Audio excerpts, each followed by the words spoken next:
Scene opens with cheerful, upbeat music. The setting is a bright, colorful forest with smiling flowers and buzzing bees. Barnaby Bear, a big, fluffy brown bear, is humming a happy tune as he walks through the woods. He is carrying a large, woven basket filled to the brim with delicious red berries. Asterisk, asterisk, narrator. Asterisk, asterisk, in the heart of a sun-dappled, cheerful forest, where the trees whispered secrets to the wind and the flowers danced all day long, lived a big, friendly bear named Barnaby. Barnaby was known throughout the forest for his gentle heart and his rumbling, happy hum. Today was a very special day for Barnaby. He had spent the entire morning gathering his most favorite treat in the whole wide world. Juicy, sweet, red berries.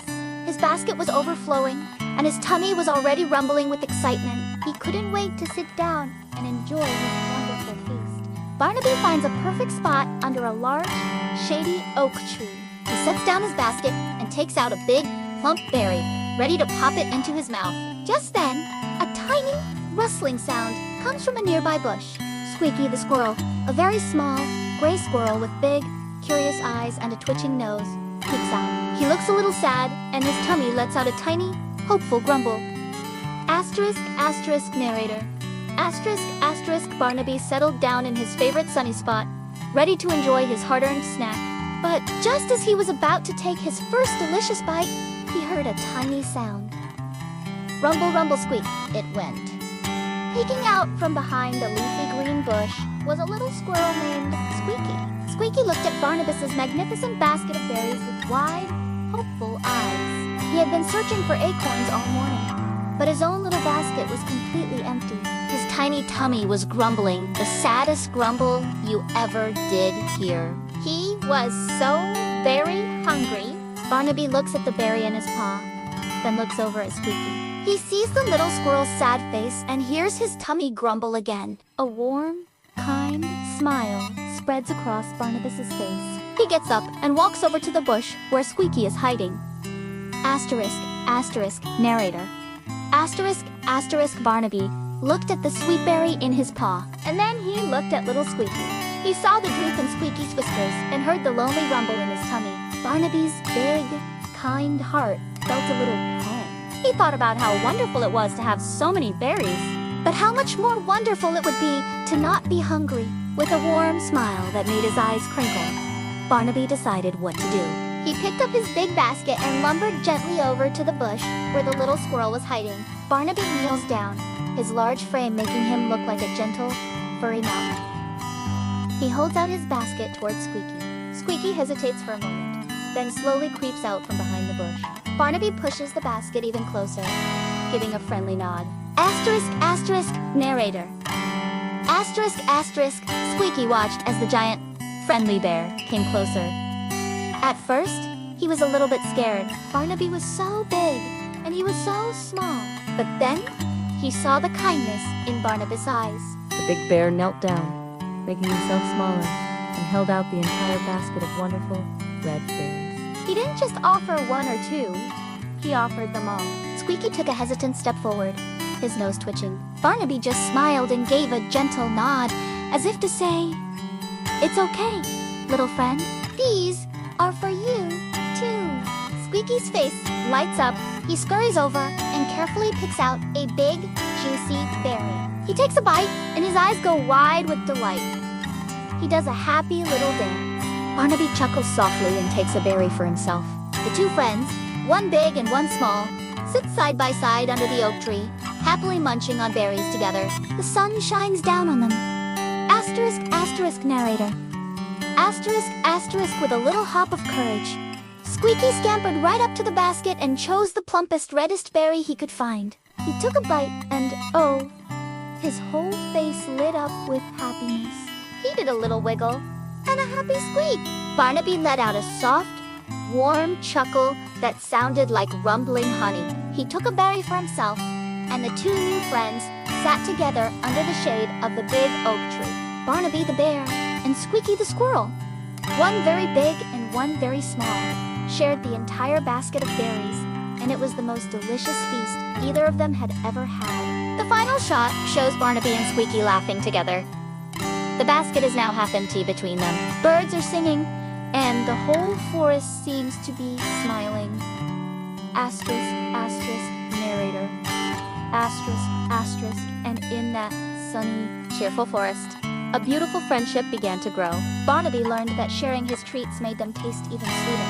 And Squeaky learned that even when you feel small and alone, a kind friend can make everything better. Because that's what friendship is all about.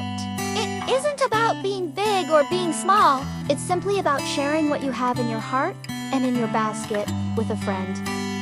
And that is the most wonderful thing of all. In the style of a children's cartoon, let us begin our story in a sunny, happy forest, where the leaves rustle and the flowers bloom in a rainbow of colors. This forest was full of cheerful little animals, all friends with one another. Among them lived a big, gentle bear named Barnaby. Barnaby was known throughout the forest for his kind heart and his even bigger hugs. He was also known for his incredible love of honey. Every day, he would search for the most delicious, golden honey he could find. One bright morning, Barnaby found a very special treat. High up in a tall oak tree, he discovered a honeycomb that was simply enormous. It was dripping with the sweetest, stickiest, most wonderful honey he had ever seen. His tummy rumbled with excitement. Oh, what a lucky day, he chuckled to himself, carefully bringing the honeycomb down from the branch. He sat under the shady tree, ready to enjoy his magnificent feast all by himself. He dipped a big paw into the honeycomb and licked it clean, a happy hum buzzing from his chest. It was even more delicious than he had imagined. Just as Barnaby was about to take another big scoop, a tiny, quiet voice squeaked from behind a mushroom. "Hello, Barnaby!" He turned his big head and saw a very small field mouse named Squeaky, peering out with wide, curious eyes. Squeaky was Barnaby's little friend, and his tiny nose was twitching, smelling the wonderful aroma of the fresh honey. Squeaky's tummy gave a tiny little rumble, so quiet that only a mouse could hear it. He looked at the giant honeycomb, then at the very big bear, and felt a little shy. He didn't want to bother his friend. Barnaby saw the hopeful look in Squeaky's little eyes. The big bear's kind heart felt a gentle tug. He could easily eat all of this yummy honey by himself, and there was certainly enough to make his own belly very full and happy. But then he looked at his tiny friend, who was so small and probably very hungry too. Barnaby smiled a big, warm bear smile. He knew right away what he should do. True happiness wasn't just about filling his own tummy. It was about sharing that happiness with those he cared about. With a gentle paw, Barnaby broke off a large piece of the sticky, golden honeycomb. It was a very generous piece, almost as big as Squeaky himself. He carefully placed it on a clean, green leaf and pushed it toward his small friend. "Here you go, Squeaky," Barnaby said in his deep, rumbling voice. "There is more than enough for both of us." Honey always tastes sweeter when you share it with a friend. Squeaky's eyes grew as wide as buttons. He couldn't believe it. He scampered over to the leaf and took a tiny nibble of the honey. His whole face lit up with joy.